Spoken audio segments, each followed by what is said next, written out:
Hello, Volta. This is Laura O'Brien from the Irish Pagan School, and I'm just going to record a quick video here about Samhain in Ireland.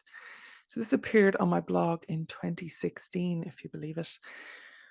But it's still just as relevant as we are listening and watching today, because Samhain in Ireland is a huge, huge deal. It's a big festival. Traditionally, it would have been one of our major turning points of the year, which we'll look at shortly. And I just want to start off, as I did on the blog, by saying, no, it's not okay to pronounce it Samhain. I don't care what your high priestess, who is like trained in the Celtic tradition of Grand High, whatever, told you all those years ago that Samhain is the correct way. I don't care what you heard on Supernatural or True Blood or anything else that you may have been watching that is American based television. We call it Samhain in Ireland. And one of the reasons that we are so adamant about this is because this is still a living language. So the blog post starts off with a quote by Carl Jung. How can I be substantial if I do not cast a shadow? I must have a dark side also if I am to be whole.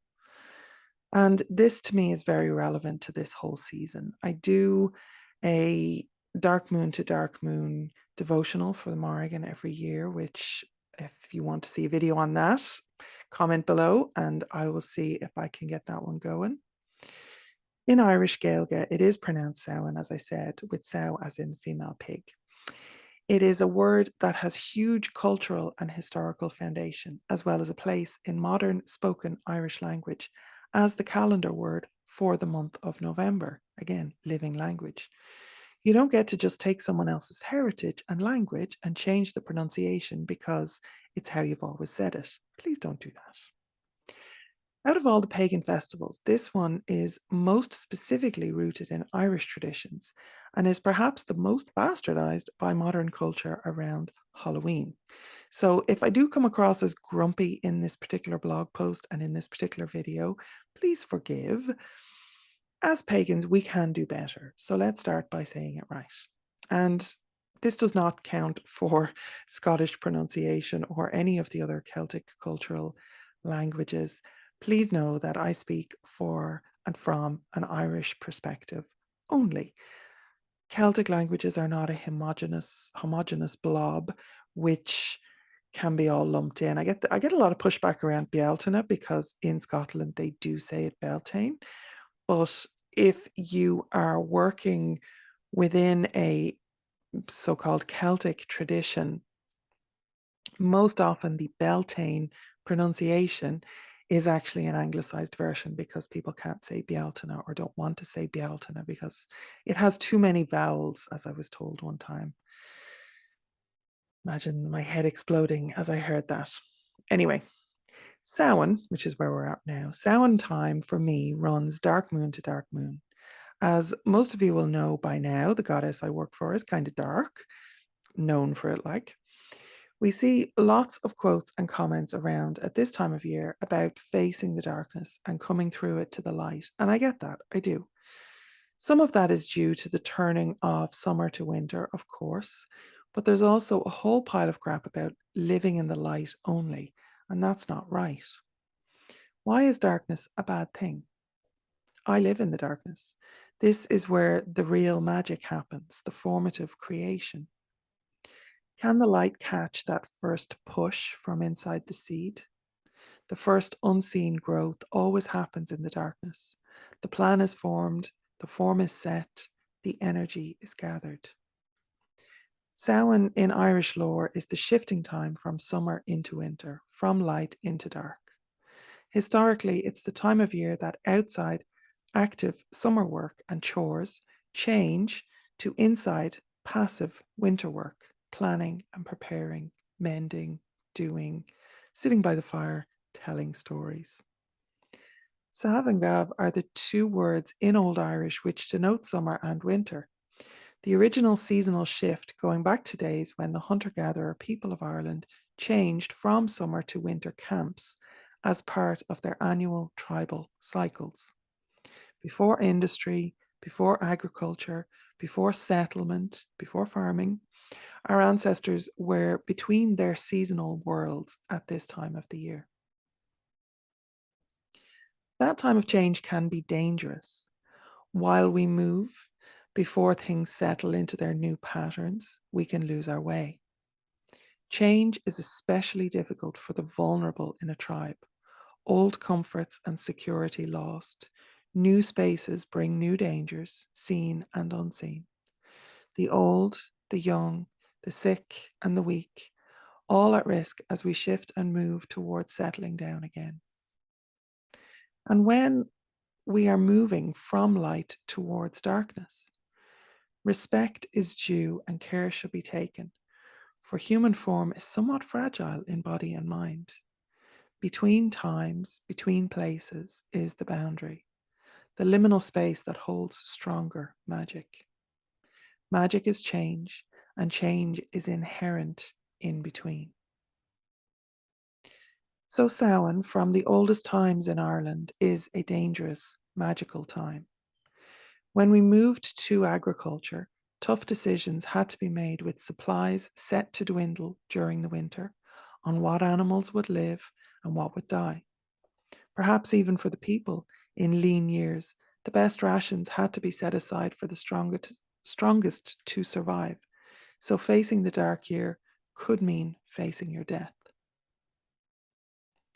Thoughts still turn to death in earnest at this festival, with our subconscious and even ancestral memories influencing our conscious minds.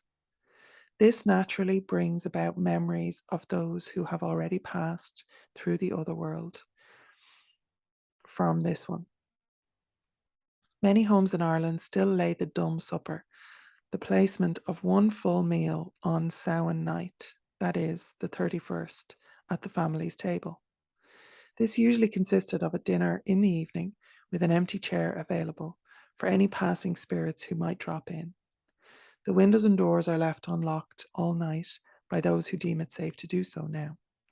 Just a note on that, in modern pagan practice, we don't tend to call it the dumb supper anymore because it's an ableist term. So the dead supper is what we would use in our house, or the dark supper. And it just means that there is a blank place being left to facilitate those wandering spirits. These customs are given as a sign of welcome for the ancestors that are about at this time of year. The extra meal is left outside when the family has finished their meal. None of the living may consume the food meant for the dead. It was said that they would be barred from partaking of it after their own death if they were greedy enough to touch it while living. The theme of honoring the dead and aiding them in any way possible is very prominent, maybe because the significant reminder that as we are coming into the time of death, it may be us who pass on before too long. There may have been an element of hedging our bets, so to speak, by being polite and utterly respectful to the dead spirits and the spirits of death at this time. For your own practice this year, why not take time between the dark moon just before Samhain to the dark moon after? So you can Google and find your local phases of the moon there, and set up an altar to your ancestors, either physical bloodlines, your blood ancestors, or your spiritual or community ancestors. We do have a class at the Irish Pagan School on ancestry, which details Beyond the Bloodlines. I might actually change the name of it to Beyond the Bloodlines Ancestral Work. Those elders and ancients who have made an impact on your life and who you would like to honor at this time, when they are close enough, are it's more easy to commune with them. Will your ancestor altar be indoors or outdoors? What will you put on your altar? Pictures, memorabilia, items that remind your senses of that person. How will you observe a practice at the altar each day? What will you say or do before it? If you're making offerings, think about things that involve a little work or sacrifice on your part, not just cheap wine from the shops that has no relevance to them or meaning for you. An offering can be a physical item that you place by the altar in observance and respect, or it can be an act you perform, volunteering at a charity relevant to them, for example, or work you do that they would appreciate, that honors their spirit, their legacy, even.